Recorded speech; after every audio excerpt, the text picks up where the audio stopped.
नमस्कार। आज हम हिमाचल प्रदेश के प्राचीन और गौरवशाली इतिहास के बारे में जानेंगे। हिमाचल का इतिहास सिर्फ पहाड़ों और नदियों तक सीमित नहीं है। ये यहाँ की विविध जनजातियों, संस्कृति और धार्मिक विकास को समझने की कुंजी है। हिमाचल के इतिहास को समझने के लिए हमें कई तरह के स्रोतों पर निर्भर रहना पड़ता है। इनमें साहित्यिक, पुरातात्विक और विदेशी विवरण शामिल हैं। ऋग्वेद, पुराण, महाभारत और रामायण जैसे प्राचीन ग्रंथों में इस क्षेत्र के निवासियों का सबसे पहला विवरण मिलता है। पाणिनि की अष्टाध्यायी और कल्हण की राजतरंगिणी सामाजिक जीवन पर प्रकाश डालती हैं। ओडम्बरा और कुलूत जैसी प्राचीन जनजातियों के सिक्के उस युग की आर्थिक और राजनीतिक स्थिति को दर्शाते हैं।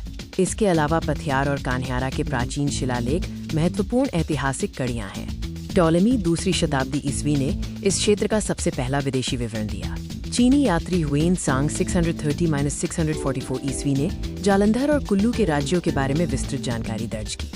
हिमाचल की पहचान यहाँ की प्राचीन जनजातियों से है, जिन्होंने यहाँ की संस्कृति की नींव रखी। इनमें कोल, किरात, नाग और खश शामिल हैं। कोल जनजाति को इस क्षेत्र के मूल निवासियों में से एक माना जाता है।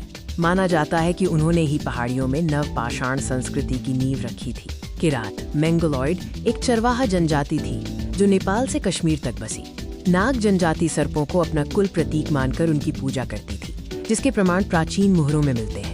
मध्य एशिया से आई खश जनजाति सबसे शक्तिशाली प्राचीन समूह थी। लंबे संघर्ष के बाद उन्होंने कोल, किरात और नाग जनजातियों पर अपना प्रभुत्व स्थापित किया। हिमाचल प्रदेश धार्मिक सहिष्णुता और गहरी आध्यात्मिक जड़ों की भूमि रही है। यहाँ शैव धर्म और शक्ति पूजा का गहरा प्रभाव है। हिमाचल का सबसे प्राचीन धर्म शैव धर्म है, यानी भगवान शिव की पूजा। पशुपति या महायोगी के रूप में शिव की अवधारणा की उत्पत्ति इन वनवासी जनजातियों से जुड़ी हुई है।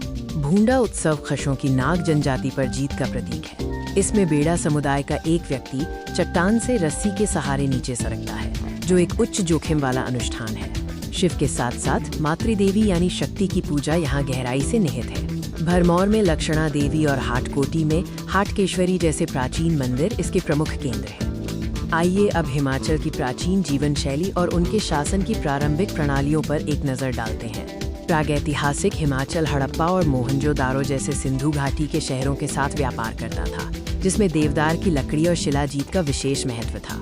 शासन की सबसे प्रारंभिक प्रणाली मवाना प्रणाली थी। इसमें एक स्थानीय मुखिया, जिसे मवाना कहा जाता था, ग्राम देवता के प्रतिनिधि के रूप में सामाजिक व्यवस्था बनाए रखता था।